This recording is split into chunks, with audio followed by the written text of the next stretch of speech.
Bem-vindos ao Pergunta Simples, o vosso podcast sobre comunicação. Hoje abrimos antena à comunicação política. Navegamos por discursos e programas eleitorais e vamos a esse fascinante mundo daquelas pessoas que sobem a um palanque, a um palco e nos falam ao coração em busca do nosso voto. É sobre tudo isto o Pergunta Simples desta semana. Não se esqueçam de subscrever, não se esqueçam de ouvir no Apple iTunes, no Spotify Podcasts ou em qualquer outra plataforma da vossa preferência. Deixem um comentário e partilhem com os vossos amigos. Vamos ao programa? Vamos a isso.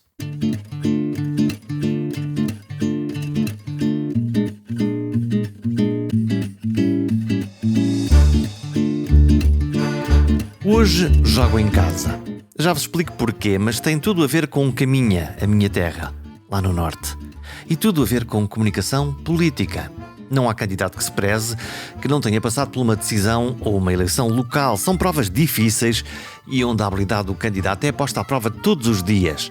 Numa eleição local, para uma Câmara Municipal, o candidato, a presidente ou a deputado, está com os seus eleitores todos os dias, cara a cara. Depois de eleito, continua a ter de prestar contas numa base diária e os eleitores estão mesmo próximos do poder e podem, em qualquer momento, formal ou informal, interpelar o seu candidato. Isto significa que a confiança tem um peso ainda mais relevante do que numa eleição nacional. E todas as decisões têm uma reação imediata. O convidado desta edição foi presidente da Câmara da minha terra, Caminha, durante 2 mandatos e meio.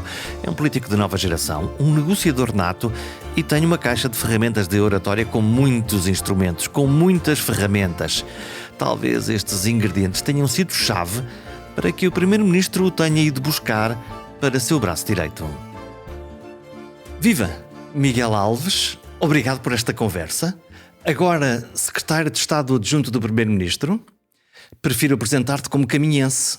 Acho bem. Somos os dois, não é? Somos os dois. É melhor dizer já isto às pessoas que é para toda a gente já ficar a saber. contar estes tipos têm aqui uma familiaridade tremenda, mas é mesmo, somos caminhenses, somos dois, partilhamos muita memória do espaço, da paisagem, da tradição e ainda por cima o teu irmão faz favor de ser meu amigo, portanto isto está completamente inquinado esta entrevista. Está toda a gente a saber já o que é que acontece, sabe o que é que pode contar, caminhenses, temos relações próximas, é verdade. Mas tu nasceste em Lisboa? Nasci em Lisboa. Eu nasci numa altura onde era mais fácil encontrar emprego em Lisboa.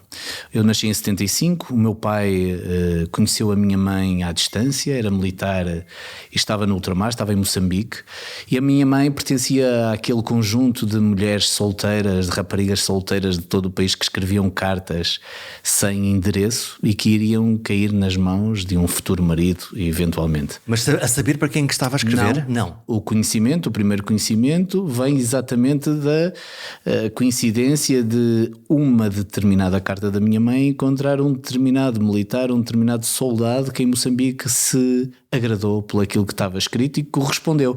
E a partir daí deu em Secretário de Estado Adjunto do Primeiro-Ministro. Portanto, literalmente tu és um exemplo de um acaso feliz ou aqui de um conjunto de...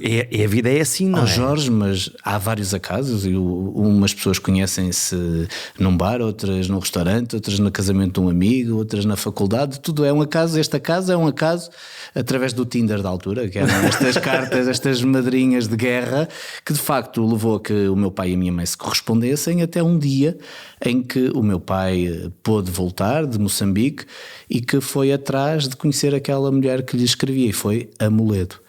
A partir daí... A nossa praia. A nossa praia, a minha terra. A minha mãe é de Moledo, o meu pai é de Castelo Branco, é de Provença Nova, de uma pequena aldeia chamada Val da Carreira, e foi em Moledo que começaram a namorar. Portanto esse encontro aconteceu em Moledo, as coisas foram andando, mas naquele momento o meu pai entrou para o banco, começou a trabalhar como bancário, a minha mãe funcionária pública e, repito, naquela altura em Lisboa é que havia de facto a maior parte destes empregos e eu, portanto cá estavas tu e tu nasceste aqui? Nasci aqui, eu e a minha irmã do meio, que foi também de algum modo, eu tenho uma irmã mais nova, 3 anos, e enfim, quando nasceu mais uma miúda em casa, aquilo começou a ficar apertado para as economias familiares e começamos logo a pensar em ir para Moleda e regressar a Moleda. Isso aconteceu, eu teria 4 anos, eu tenho uma memória difusa dessa viagem de comboio, porque era uma viagem com muita bagagem.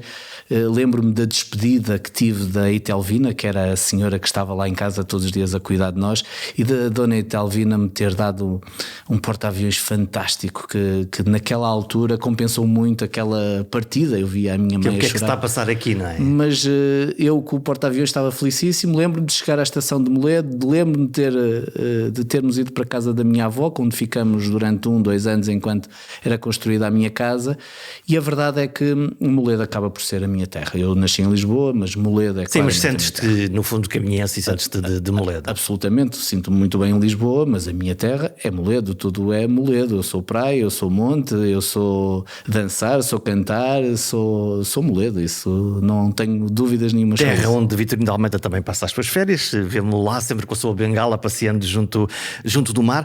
Já vamos falar de política, já vamos falar de comunicação. O que é que te ofereceram os teus pais? O que é que tu guardas da tua infância, daquilo que é a matriz da tua mãe e a matriz do teu pai, para que está no teu canivete suíço agora para usares nesta vida exigente que agora tens? Eu acho que a essência vem toda daí. O meu pai e a minha mãe são pessoas diferentes que se complementam muito bem. O meu pai é muito racional, muito focado, sempre com um pensamento de longo prazo, mas sem deixar de cuidar das minudências, daqueles pormenores da vida. O meu pai é um pai e foi sempre um pai carinhoso, com afeto, e às vezes nem todos da nossa geração tiveram essa oportunidade. É normal que assim seja. Os pais mais distantes, e em particular quem foi militar no ultramar, verdade, trouxe umas cicatrizes, não é? Eram outros momentos, mas a verdade é que o meu avô paterno também era uma pessoa afetuosa, a minha avó também, portanto o meu pai... Pega-se na família. Pega-se. A minha mãe era mais naturalmente afetuosa, tem um amor tremendo por mim, e por mim, pelos meus irmãos, tem um amor que se derrama completamente naquilo que é a sua própria existência, mas mais focada no resultado imediato, no conseguir a conquista, mais nervosa na expectativa do curto prazo. E quando tu tomas decisões, as decisões que são públicas, tu até agora, até estás agora nesta função, durante 2 mandatos e meio, estiveste como Presidente da Câmara de Caminha, portanto muito junto à população. As decisões que tu tomavas, obviamente, eram vistas em casa. Como é que é? Quando lá em casa gostavam ou não gostavam tanto de uma decisão ou de uma maneira como tu falavas às pessoas? Sim, os meus pais também eram municípios e, portanto, também sofriam na pele aquilo que podia ser uma má decisão, uma decisão menos explicada. Enfim, as conversas giravam muito em torno de diferentes variáveis da questão. Uma, desde logo, sobre a substância da decisão. Às vezes, sim, falávamos, não se compreendia porque é que uma obra não arranca, porque é que outra está parada, mas eu tinha a facilidade... E eram duros contigo? Não, pediam explicações num sentido de quererem saber, de se quererem informar, mas é sempre mais fácil. Eu tenho muita dificuldade em falar com 16.500 pessoas, naturalmente, tenho mais facilidade. Se estou à hora de almoço, tenho 1 hora para explicar porque é que aquela obra não arranca, e normalmente há uma boa razão, mesmo que ela não seja acompanhada por parte da população. Portanto, desse ponto de vista, sim, mas havia também uma preocupação, isso era mais da minha mãe, enfim, a crítica. Hoje em dia as redes sociais diz tudo e o seu contrário. Olha ali o Facebook, o que é que te estão a dizer sobre ti? Isso ela sofria muito, e as pessoas, eu sei que as pessoas não têm que pensar que os políticos também têm família, mas de facto têm família e isto afeta as pessoas. Mas tu tomavas isto como pessoal, estas críticas que apareciam nas redes sociais? Não, eu tenho algum distanciamento. Carapaça, no fundo, para ver uma distância e uma... Tenho algum distanciamento, porque isso também é uma questão de saúde mental. Nós não conseguimos pensar. Agora, não podemos deixar de estar atentos àquilo que se vai dizendo, porque às vezes há tendências e às vezes há matérias que nos fazem refletir sobre o caminho que estamos a levar. É um equilíbrio difícil, não tenho propriamente uma regra. Se tu conseguires perceber que os teus eleitores, no caso de uma Câmara Municipal, que estão ali muito próximos, começam a desenhar uma determinada tendência, sei lá, uma decisão de vou cortar o trânsito desta rua ou vou modificar os horários do comércio, isso consegue-se sentir imediatamente na reação das pessoas. Consegue, mas é preciso distinguir. Às vezes há reações epidérmicas e focadas num determinado ponto ou num determinado grupo que podem não ser representativos da decisão global. E há decisões que nós sabemos já que têm uma reação negativa. E quem grita mais alto, depois nós tendemos a olhar com mais atenção para essas pessoas que protestam mais alto porque se sentiram mais atingidas? Eu tendencialmente tento não fazer isso, mas é inevitável que no meio do ruído todo aquele que grita mais alto se consiga ser mais audível. Eu ao longo da minha carreira tento, como político, nas decisões que tomo, tento seguir o meu caminho e quando avanço e quando dou um passo, normalmente já sei com o que posso contar. Como é que é o teu método? O teu método de decisão, exatamente. Quando tu estás perante um problema, qual é o teu método? É muito individual, muito à procura de ouvir pessoas? Como é que tu fazes?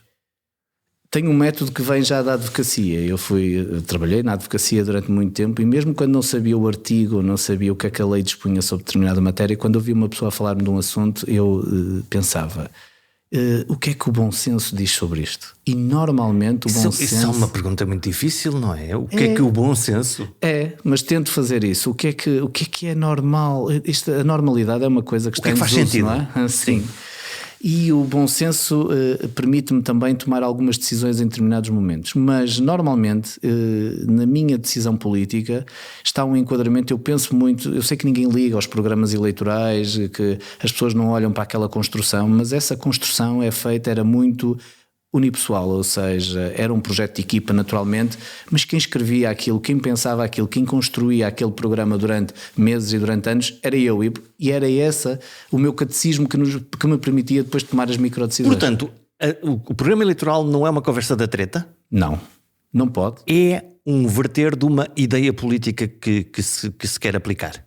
Mas ninguém... E que depois é escrutinado pelas pessoas e é votado. Jorge, se calhar as pessoas não têm isto presente, mas quando eu distribuía programas eleitorais, eu distribuía um resumo do programa eleitoral, porque eu fiz questão de fazer um programa eleitoral verdadeiro, com as medidas todas, com o enquadramento todo. Que as pessoas podem ir ver, que os eleitores podem ir ver. E isso ajuda-nos a governar. A mim ajuda-me a perceber qual é o caminho? Ajuda-nos a perceber qual é o caminho, a não errarmos e a não divergirmos, porque ao longo do percurso, com tudo aquilo que é o conteúdo do dia-a-dia, o cotidiano, que acaba por esmagar muito da nossa capacidade de fazer mais estratégia, nós temos mesmo que regressar. Aliás, é curioso, eu estou aqui a trabalhar, já falaremos disso há 2 semanas, mas se fores ali à minha secretária, o programa do governo está lá já. Estás a reler o programa do governo para relembrar o que é que... Não digas a ninguém, mas eu antes de votar não li o programa do governo. Bom, mas tu és um militante, o teu coração já está conquistado mesmo antes. Tu trabalhaste com o António Costa na Câmara Municipal, depois no Ministério da Administração Interna, portanto o teu voto... Sim, nem sempre votei no Partido Socialista ao longo de toda a minha vida. Então? É verdade, sempre... Tiveste momentos de dúvida? Não, acho que é normal que possamos em determinados momentos e mediante determinado tipo de circunstâncias fazermos alteração de voto, não do ponto de vista das legislativas. Mas porque ficaste frustrado ou não gostaste do candidato apresentado pelo teu partido? Mas em autárquicas nem sempre votei no Partido Socialista. Votamos em pessoas, não é? Muito, embora haja uma matriz ideológica que tem que estar por trás de determinado tipo de pensamento e portanto seria difícil um voto mais à direita. Nem que fosse um teu amigo que tu conhecesses bem, mas que caísse, eu não quero dizer no Chega para não te provocar, mas que caísse num PSD, por exemplo.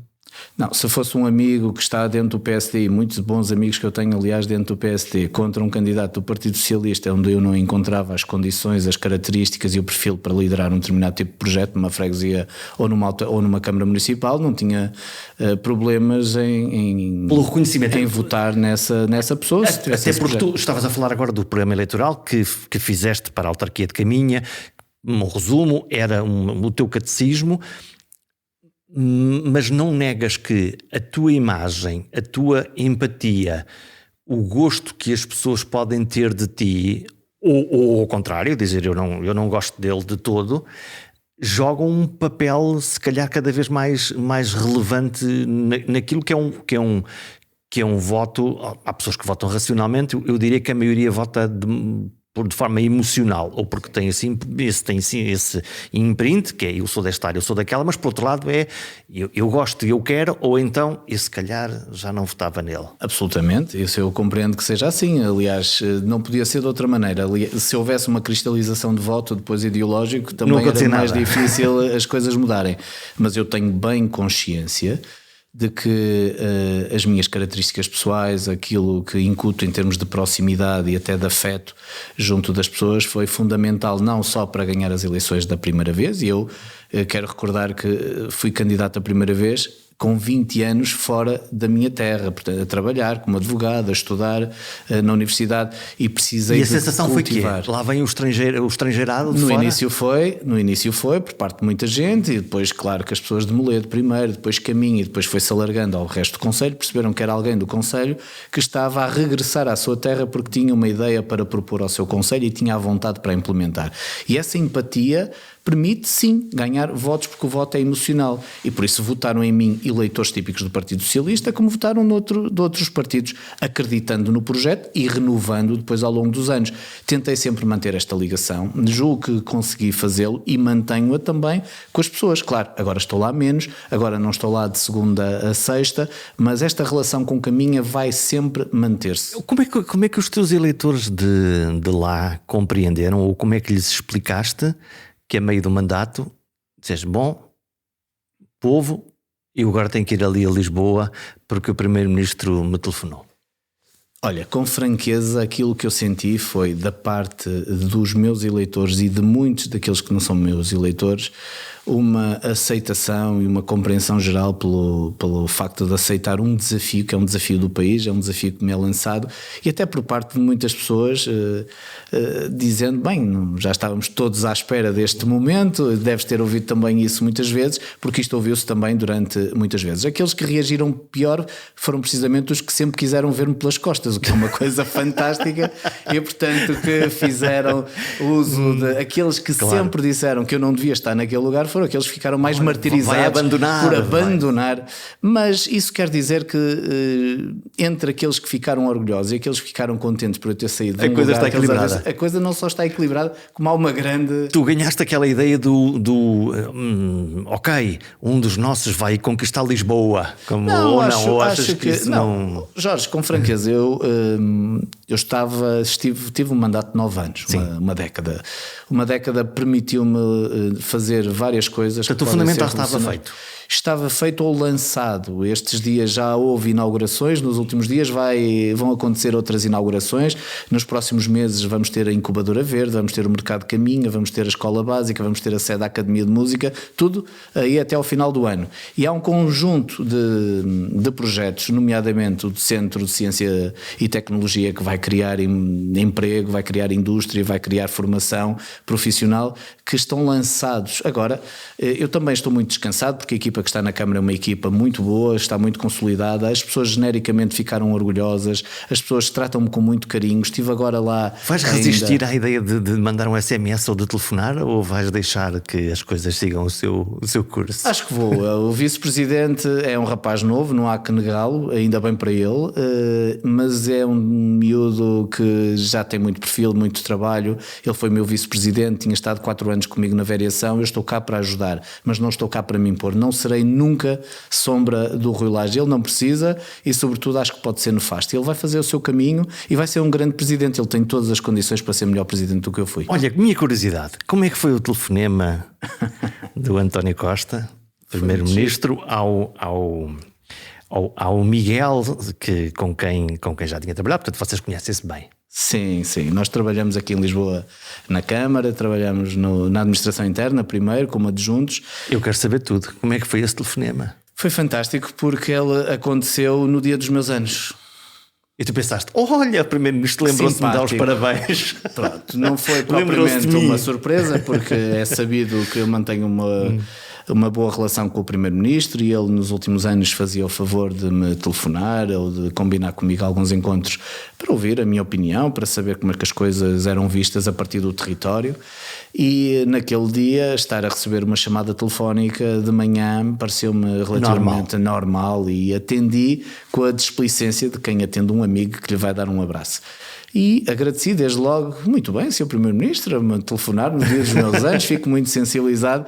E quando ele disse, não sabia que eram os seus anos, mas parabéns, só que eu venho desinquietá-lo. E eu aí percebi que provavelmente a conversa era de outro teor. E a conversa foi muito clara. O Sr. Primeiro-Ministro convidou-me para poder estar ao lado dele aqui no Governo da República, num lugar que é um lugar-chave do ponto de vista da gestão e da coordenação política do Governo. O que é que faz um secretário de Estado adjunto do Primeiro-Ministro? É mesmo isso, adjunto do Primeiro-Ministro. E isso obriga a ter uma visão global sobre todas as áreas do Governo, tentar incutir aqui também a coordenação na mensagem e no trabalho que fazemos, substituir-se ao Primeiro-Ministro, não no sentido de Vice-Primeiro-Ministro, não está nada nessa... É um fiel escudeiro? É, mas é também alguém que pode fazer o seu trabalho e encontrar o seu próprio espaço e também ser ele proativo dentro das funções que tem. E mais, permitir que se resolvam alguns problemas do curto prazo, mas que também se continue a pensar a longo prazo, que é fundamental naquilo que nós temos nesta dinâmica. Como é que tu interpretas a função? Eu não sei se nesse telefonema, ou depois seguramente tiveram muitas conversas, há um caderno de encargos? Ele traz uma lista das coisas que espera? Sim, nessa conversa, a conversa foi mais curta e depois tivemos uma conversa mais longa sobre o que ele entendia que podia ser o meu contributo. E é isso que eu estou a tentar fazer. E sim, eu parto com uma vantagem que é uma desvantagem para o Governo, é que o Governo tem já 6 meses de atividade, portanto já foram identificados vários problemas ou várias oportunidades que têm que ser melhor exploradas e esse caderno de encargos de algum modo foi-me dado. Mas há uma parte do caderno de encargos que está em branco, que é aquele que eu terei que escrever, que terei que fazer, que terei que construir a partir da minha própria ação e da dinâmica que consegui criar. Como é que tu interpretas a tua função? O que é que tu, quando decorrer este mandato e for um momento em que este trabalho acabe, está agora a começar, o que é que tu queres deixar como marca? Não, eu tenho bem presente que este é talvez o cargo de maior confiança do Primeiro-Ministro, no sentido em que é um cargo com uma autonomia limitada. Um secretário de Estado tem sempre uma autonomia limitada relativamente ao seu ministro. Mas neste caso o ministro é mesmo o primeiro-ministro. E isso, naturalmente, que a minha palavra, a minha voz, tudo o que eu disser está intimamente ligado ao primeiro-ministro. Isto para explicar o quê? Que a última palavra é sempre do primeiro-ministro e, naturalmente, que o ministro, tendo o seu espaço de atuação e de conformidade, há sempre uma zona de recuo, digamos assim, há uma zona de segunda instância. Que sejas mais cauteloso em determinados assuntos, ou implica que tu percebas de tal maneira o pensamento, o modo e o objetivo do Primeiro-Ministro que quase te obriga a mimetizar essa ação política? Apesar da conotação negativa que a mimetização pode ter, é mais isso. É uma espécie de a mão do rei, não é? Quer dizer, estou a pensar aqui de uma forma... Tenho medo de ser excessivo nesta avaliação, mas aquilo que se pretende é que alguém que possa trabalhar com o Primeiro-Ministro diariamente, conhecendo de algum modo o seu perfil, o modo como trabalha... Como é que é ele? Tu tens um conhecimento que a maioria das pessoas não tem. Aqui há uns tempos eu falei com o Eduardo Cordeiro, que enquanto líder da campanha eleitoral, não enquanto Ministro do Ambiente e da Energia como é agora. Como é que ele é? O António Costa pensa política e pensa país e pensa Europa a todo momento. E quando é todo momento pode ser durante a noite. Isso reflete-se em muitas mensagens e WhatsApps que vão surgindo. Obviamente que eu trabalhei já com ele noutra fase da vida dele. Hoje, e só estou a trabalhar há 2 semanas, parece-me mais sereno, mais calmo, mas também mais capaz de pensar a médio e longo prazo, porque trabalhei com ele na Câmara Municipal de Lisboa e aí havia uma necessidade de resolver os problemas do dia-a-dia. Aquilo que tu sentiste também, a função autárquica é para resolver o aqui e agora. É muito tomada pelo cotidiano. Aqui não, há um pensamento genérico e aquilo que são as notícias do dia-a-dia que nós percebemos por causa da vertigem do cotidiano, da imprensa, a imprensa online, a imprensa 24 horas na televisão obriga a que tenhamos capacidade de resposta diária. E o Primeiro-Ministro, apesar de estar atento e de ter pessoas que também estão atentas a esse dia-a-dia, está mais focado numa dimensão maior do país. Ele é uma pessoa muito trabalhadora, muito exigente também e às vezes, sim, também pode ser bravo e pode ser... Quando se zanga? Zanga-se e também se zanga, como todos nós nos zangamos, e às vezes tem que dar um murro na mesa relativamente a determinadas situações. É uma pessoa que não tem paciência para a burocracia, que não tem paciência para os poderes intermédios que de facto às vezes não nos permitem ir mais longe, ou não deixam o país ir mais longe, e que mandam às vezes em determinados setores de decisão, em determinados momentos de decisão. Mas é um homem muito focado no território, que sabe bem, conhece muito bem o nosso país, sabe aquilo que acontece no canto mais pequenino do nosso Portugal, e que tem também uma perspectiva europeia que nos ajuda muito depois também a conseguirmos. Ele neste momento é o decano dos primeiros ministros no Conselho, portanto tem um poder também específico dentro da Europa. Sim. Temos que ele um dia faça um outro telefonema e diga: olha, estou aqui no aeroporto da Portela e vou aqui para Bruxelas para ficar lá num cargo importante. É um tema que se discute muito, não é? Não se, sim, é a única pergunta política que eu vou fazer. Sim, é indiscutível que o Primeiro-Ministro gosta dos assuntos europeus, que tem hoje um papel de enorme relevo, não tem nenhum cargo institucional acima dos colegas dos outros países. Mas tem um poder fato, tem um poder de influência. Mas claro. tem mesmo. Sim. E eu acho que o país não se orgulha tanto disso como devia, nem percebe tanta influência que o Primeiro-Ministro tem hoje na Europa, que permitiu, aliás, mudar muito dos caminhos de resposta económica, de resposta financeira que a Europa foi tendo nos últimos anos. Hoje, o Primeiro-Ministro de Portugal tem uma real influência sobre os caminhos que a Europa também tece em termos de respostas. E cada vez mais nós estamos governados dentro de um espaço europeu até por comunhão de interesses e de coisas que são regras comuns. É uma matriosca que temos de poderes instituídos, desde o poder europeu até aquilo que são as contingências nacionais, e depois também, naturalmente, as nossas autarquias ou nas nossas regiões. E o Primeiro-Ministro move-se muito bem dentro destes vários campos. Ele tem na Europa uma presença marcante, que cultiva e que tem na admiração dos seus colegas, portanto não é tonto que se fale tantas vezes que o Primeiro-Ministro poderá vir a ter um papel de relevo na Europa, embora isso não esteja em nenhuma equação neste momento, nem a médio prazo. É natural que o Primeiro-Ministro seja falado porque é de facto talvez a figura mais preponderante e com maior influência na Europa, mas tem também uma visão do país que lhe é dada pelo seu passado de autarca e pelo passado que teve como governante, que o pôs nas 4 partidas do nosso país, quer no Ministério da Administração Interna, quer na Justiça, quer agora como Primeiro-Ministro. Ele não é Primeiro-Ministro há meia dúzia de meses, é Primeiro-Ministro há muitos anos e conhece muito bem o país. Bom, estamos neste momento na altura da discussão do orçamento. Eu sei que ele não é público e, portanto, não poderás falar muito sobre o seu conteúdo. Mas este jogo interno de discussão, de priorização, de que uma área é mais importante que a outra, e também cabe nas tuas funções, também tens que fazer esses equilíbrios? Ou essa é uma definição, enfim, mais alargada do próprio Primeiro-Ministro e olhando para os tempos e para a economia, para a guerra, então o assunto é mais sério ainda? Sim. É-me difícil falar de interpretação autêntica, porque quando cheguei o orçamento já está muito elaborado, sim, muito preparado. Eu estou aqui há 2 semanas e o orçamento provavelmente será hoje aprovado em Conselho de Ministros no dia em que estamos aqui a falar. E portanto eu não tive nenhum papel nessa conformação. Mas posso tentar projetar de acordo com aquilo que eu já percebi, também da experiência que vou tendo.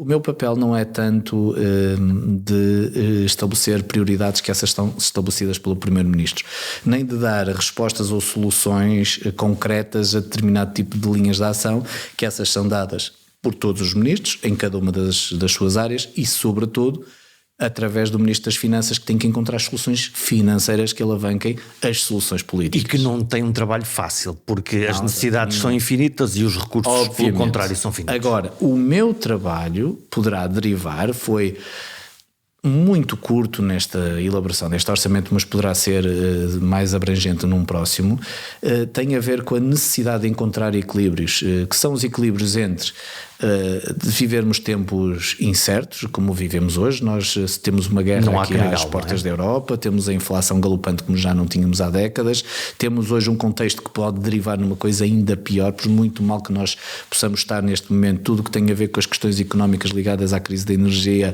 e à crise dos preços, mas também ligada à questão geoestratégica. Sim. Quer dizer, e nós todos os dias temos palavras como o nuclear a tomar conta das nossas televisões. É assustador. E portanto, num tempo tão incerto, aquilo que é necessário incutir é confiança, é estabilidade, mais do que soluções miraculosas. E este equilíbrio entre o que nós podemos dar e aquilo que é necessário para a economia, para as famílias, para as empresas se sentirem tranquilas, não é para viverem muito melhor no próximo ano, não é para no próximo ano poderem fazer umas férias fantásticas. É para nos aguentarmos. É para nos aguentarmos, mas com a esperança de que possamos fazer um caminho para o futuro. E é isso que nós temos que fazer, é gerir este equilíbrio. E neste equilíbrio, que é em linhas gerais é salvaguardado pelo trabalho dos ministros e pelo primeiro-ministro, há microequilíbrios entre gabinetes, discussões que temos com determinado tipo de medidas e onde às vezes os gabinetes não estão inteiramente de acordo, onde é preciso encontrar uma solução, e o meu papel é, nesses micro-debates, encontrar plataformas que permitam chegar a determinadas soluções, contribuindo assim para um orçamento melhor e mais forte. De uma forma suave, tu limas arestas e tentas encontrar bons consensos em momentos em que os olhares divergem num determinado tema. Jorge, se nós tivéssemos todos os recursos, se não tivéssemos nenhuma contingência relativamente à dívida pública... Tu não tinhas emprego. Eu não tinha emprego e as coisas eram resolvidas. Tínhamos um orçamento, eu bem sei que o Orçamento de Estado depois tem todas aquelas boltadas, aquelas frases, aquelas soluções que vão tomar conta de todos os noticiários nos próximos dias. Mas um Orçamento de Estado é muito parecido com o orçamento que tu e eu temos para gerir a nossa casa. Sabemos quanto ganhamos, o Estado sabe quais são as receitas, ou pelo menos prevê receitas para o próximo ano. A partir dessas receitas, onde pomos o dinheiro? Temos que pagar o nosso empréstimo à casa, temos também o Estado tem que pagar a dívida que tem à banca. Com uma pequena diferença, é que os Estados são eternos e, portanto, podem gerir essa coisinha chamada dívida pública de uma forma mais ou menos elástica. Sim, nós também gerimos a nossa dívida. Eu tenho uma dívida ao banco porque comprei uma casa há uns anos e ela lá está. Temos que gerir, temos que ir pagando. E pedir um desconto. Gerindo, pagando-a. Convém não ir acrescentando. E esse esforço tem sido feito para diminuir essa dívida, porque depois os juros também diminuem e há mais dinheiro disponível, mas...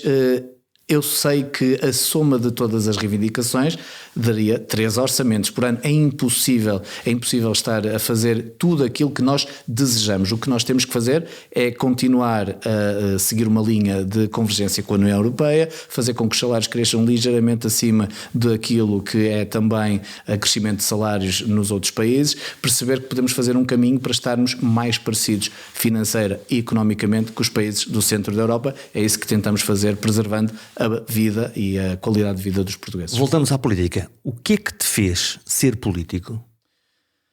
Eu não sei quando é que comecei a ser político. Nos bancos da escola, fazendo discursos, tentando convencer os colegas? Olha, eu não sei exatamente quando é que isto começou, esta apetência. Eu era um miúdo relativamente discreto, não era exatamente o miúdo mais popular do liceu, também não era o mais, também não me escondia, mas não era.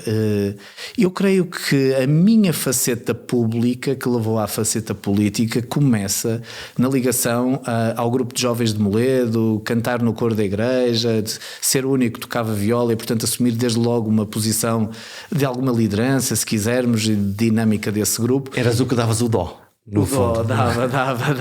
Acabava por ter dava o tom daquilo que era também a dinâmica do grupo. E isso junto à vivência também de território, de aldeia, de ir aos bailes, de começar a ser pespineta para poder convidar alguém para dançar, começar se calhar beber um copo com os amigos porque era normal naquelas festas. Isso fez com que chegasse à faculdade de Direito com experiências diferentes do que muitos dos meus colegas que lá chegaram. Portanto, experimentaste a vida em vez de ser um percurso escolástico Experimentei clássico. A vida. Gosto essa é uma boa descrição. Mas aí na universidade, aí sim já se nota essa tua matriz do político. Mas eu creio que a origem está aqui, porque eu quando entro na faculdade, entro já com determinado tipo de apetências e de competências que também me permitiram evidenciar no conjunto de todos os alunos que chegam ao primeiro ano. E essa evidência, teres a capacidade de aparecer como algo distinto da massa também e de quereres resolver coisas e de assumires para ti isso vem de trás, vem também da tua educação no combate àquilo que tu achas menos certo, menos correto, faz com que tu te comeces a envolver e depois é um comboio onde tu entras e onde vais apenas mudando de carruagem. E mais como um líder, lá está, logo nessa altura de construção e de diálogo, ou nessa altura como uma matriz de ruptura, que é isto não está bem e olhem para mim que eu se calhar estou a pensar melhor ou estou a pensar diferente e juntem a vossa voz à minha voz. As duas dimensões de diálogo no conjunto dos meus colegas, de encontrar soluções, de juntar, aliás, só juntando é que se ganham eleições, criando massa, criando também um conjunto de pessoas que me acompanham, mas de ruptura com aquilo que não estava bem. Eu estive aqui muitas vezes em São Bento, à porta onde agora trabalho, à porta da Assembleia da República que fica aqui a 50 metros, a reivindicar em manifestação.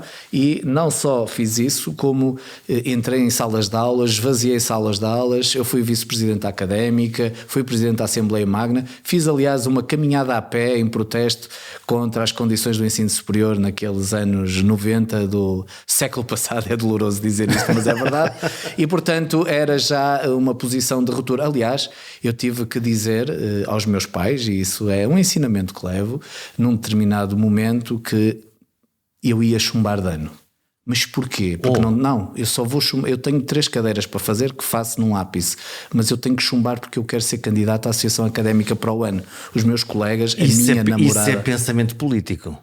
É porque eu senti, eu era vice-presidente eu era presidente da Assembleia Magna da Associação Académica de Coimbra, senti que podia ser presidente da Direção-Geral da Académica de Coimbra, estava a acabar o meu 5º ano como todos os meus colegas e precisava de chumbar para ser candidato no ano seguinte. E os meus pais, que enfim, nunca tiveram um desafogo financeiro tremendo, conhecendo-me bem como conheciam, olharam para mim e disseram: tu se não fizeres isso, tu não vais ficar bem, não vais ficar sempre com esse anátema para o resto da vida. E eu julgo que sim, deixaram-me, eu fui, chumbei, fui candidato, fui à segunda volta, perdi. Tive depois um ano inteiro a fazer 3 cadeiras, o que é uma coisa fantástica, porque passei um ano tremendíssimo. Foi o meu 6º ano jurídico, que nós tínhamos 5, mas eu tive que fazer aquilo, senti esse apelo. Como é que lidas com a derrota? Mal. E essa derrota desse dia, eu perdi essas eleições. Eu queria muito ser presidente da Direção-Geral, achava que podia dar ali um contributo. Cheguei num momento em que era um moderado a querer estar à frente de uma academia mais reivindicativa, mais radical. Precisavas de sal e pimenta e não puseste tudo no assador. Mas eu não consegui. Toda a gente me dizia que eu tinha que prometer partir algumas coisas e eu não conseguia. E tu não saíste desse tom. Fiquei com as minhas ideias, é verdade, mas não fiquei no lugar da Direção-Geral. Eu aguentei bem a contagem da noite, percebi que ia perder, estive a acomodar as pessoas que me acompanharam, que eram candidatos, que estavam bastante mal e estava forte, até que às 7 da manhã desse dia recebi um telefonema do meu pai que tinha ouvido na TSF que eu tinha perdido, dizer: filho, fizeste tudo o que podias. E eu desabei. Essa derrota ensinou-me mais do que muitas das vitórias que alcancei ao longo da vida. E o sabor que senti amargo daquela derrota está sempre presente em que me lance numa candidatura. E eu não quero voltar a ter aquele sabor na minha boca e no meio dos meus dentes, mas a democracia é feita de vitórias e derrotas, certamente que ela acontecerá outra vez, mas felizmente desde aí, quer na vida interna do partido, quer externamente, tenho tido a oportunidade e o privilégio de ter um apoio maioritário das pessoas que votam em mim. Com o teu perfil, lá está, de congregação, de discreto, QB, ninguém diria, quando te vemos em cima de um palco num comício, sacando de um ovo no bolso para criar um facto político, uma emoção. Tu no palco, como alguém que fala num comício, despersonalizas-te, és outra coisa, ganhas adrenalina. O que é aquilo? Eu não faço, eu quando entro num comício, seja um comício diretamente ligado com as minhas candidaturas ou com outras, eu antes tenho que perceber que mensagem devo passar. Escreves sobre isso? Não, faço reflexões, posso fazer, é muito raro. Fazes cartõezinhos? Às vezes faço, mas para 2 ou 3 notas, para não me esquecer de dar ou algum número que eu, por muito que meta, não encaixo, deixo sempre lá. O do PIB, qualquer... é um clássico. Exatamente. Mas normalmente eu preparo as minhas intervenções, elas parecem depois muito que lhes sai, ele fala tão bem, aquilo sai-lhe tudo. Não, aquilo sai-te bem. Sim, mas é tudo trabalhado. Como é que sai bem? Exatamente. Vamos como é que aquilo sai bem? Se tu me dizes que, ok, tu pensas, coisas, mas não fazes cartões, portanto não fazes, não estruturas a coisa. Não, estruturo, mentalmente, estruturo. Eu tento pensar na mensagem que quero passar, na grande mensagem, e depois nos blocos de mensagem que eu vou passando também. E estabeleço esses blocos, e às vezes escrevo-os num papel porque isso me permite visualizar. Quero falar disto, quero falar daquilo, quero falar do outro. E às vezes não uso o papel, mas já lá está. Aquela construção ajuda-me depois. Eu quando subo ao palco sei que quero dizer 3 coisas, e digo as 3 coisas e digo dentro de cada bloco aquilo que preciso dizer, mas para passar uma mensagem fundamental é saber que mensagem passar. Nesse comício em particular eu sabia bem o que dizer do ponto de vista da mensagem política. Vamos situar, onde é que é o comício? O comício é em Viana do Castelo. Estás em casa a jogar em casa? Estou a jogar em casa, faltava pouco mais de uma semana para as eleições e as sondagens davam o Partido Socialista empatado com o PSD. António Costa caminhava assim, parecia que indelevelmente para o pântano do António Guterres. O pântano do António Guterres, com a necessidade ou de ter que fazer uma nova geringonça, mas muito mais enfraquecido, ou então de perder as próprias eleições. E aquilo que nós sentíamos é que havia uma falta de mobilização do eleitorado socialista ou daquele que estava disposto a votar no Partido Socialista. A malta que normalmente vota PS não estava a corresponder até ao último da franja. E podia não ir lá se quer votar, não é? E podia não ir lá. Vale a pena. Não vale a pena. Havia alguma, enfim, alguns descontentes com apatia? Sim, algum descontentamento também ligado com o facto de termos feito um acordo à esquerda. Havia aqui um eleitorado moderado do Partido Socialista que tinha entendido que o governo tinha ficado menos reformista por causa disso e que não estava muito disposto, e havia um eleitorado do centro que estava disponível para votar no Partido Socialista ou no PSD, mas que ainda estava em processo de decisão. De sedução. E aquilo que, e quero-te lembrar que nessa altura havia também a questão do namoro entre o Chega e o PSD, onde o líder do PSD não era muito claro. E eu senti que nos discursos públicos que iam acontecendo e na dinâmica própria da campanha não só faltava alegria, faltava alguma alegria que não estava a conseguir entrar na própria campanha, como era necessário despertar as mentes e pensar que não estava tudo feito, que não havia favas contadas, que o resultado não estava escrito. E o que me lembrei de fazer num fim de semana particularmente forte do Partido Socialista é um comício forte em Viana do Castelo, por isso também pusemos lá os cantares típicos que estiveram a animar aquele comício, preparando para fazer o discurso do ovo, a ideia de não contarmos com o ovo no cu da galinha. E é isso que eu quis dizer ao eleitorado socialista, para que possam votar, para que não se esqueçam de votar, e que este não era o momento de estar com estados de alma sobre o Fiat na Virgem e não corre. Exatamente, mas também dizer ao eleitorado do centro que votar no Partido Social Democrata era votar também à direita, no Chega, naquilo que eles repudiavam. E, portanto, não contar com uma solução governativa que iria aparecer, portanto, mas votar para que ela acontecesse. Entre a paixão de um lado e o repúdio de outro, no fundo, jogar isto, e o que acontece é que emocionalmente aquela plateia, é verdade, é uma plateia que é uma plateia que suporta o Partido Socialista, aquela plateia reage fortemente. Fortemente, mas mais do que isso a ti surpreendeu-te esse reagir, porque uma das piores coisas que pode haver para alguém que está a falar é falar para uma plateia apática. E a outra parte é falarmos para uma plateia que reage muito bem. O risco de ficares embriagado com aquela... Não, eu não tenho... Eu trabalho os tempos para também trabalhar a mensagem. Eu sei quando é que a mensagem pode chegar a um determinado grau de atenção ou não. A ideia do ovo é uma ideia relativamente... É fora da caixa e pode ser... Tinha o risco de ser ridícula, mas era preciso também... Se eu queria que a minha ideia fosse para além daquela plateia, eu tinha que dizer uma coisa que me pusesse... Nas televisões. Pois. E uma coisa que põe alguém nas televisões, que é uma segunda linha. Portanto, eu não era o candidato a primeiro-ministro, não era o líder da lista do Partido Socialista no distrito de Viana do Castelo, e nós sabemos que em campanha eleitoral o que passa é o que os líderes dizem. Era preciso de facto dizer uma coisa diferente, mesmo que fosse gozado, mesmo que fosse falado. A fronteira podia ser muito ténue entre uma ideia brilhante ou o soundbite que aparece no Ricardo Araújo Pereira. Que apareceu. E bom para ti, imagino.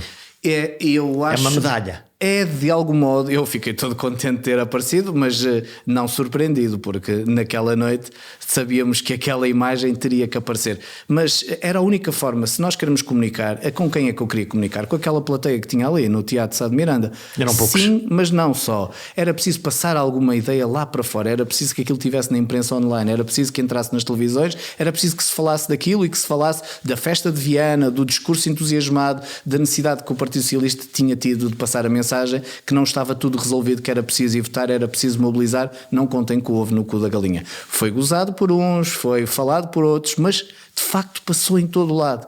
E hoje estás-me a perguntar sobre isso. Quer dizer que em termos de comunicação, bem ou mal, teve efeito. Miguel Alves, muito obrigado por esta conversa e vai em frente. Tens aqui a tua gente. Um abraço, Jorge. Um abraço. A força do discurso político depende muito das ferramentas de oratória, do encantamento do público e das ideias a passar. E claro, depois de realizar essas ideias. É o conjunto que junta boas ideias, convicção, paixão e um crescendo de emoção que tem de contagiar o público eleitor.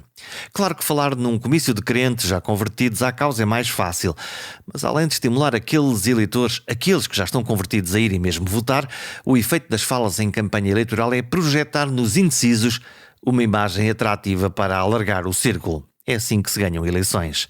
A comunicação política, na sua gênese, tenta explicar as boas razões para os eleitores confiarem mais em nós do que nos nossos concorrentes. E essa é uma tarefa difícil. Este é um campo fascinante e com milhares de anos de prática. Pelo menos desde a Grécia Antiga. Até para a semana.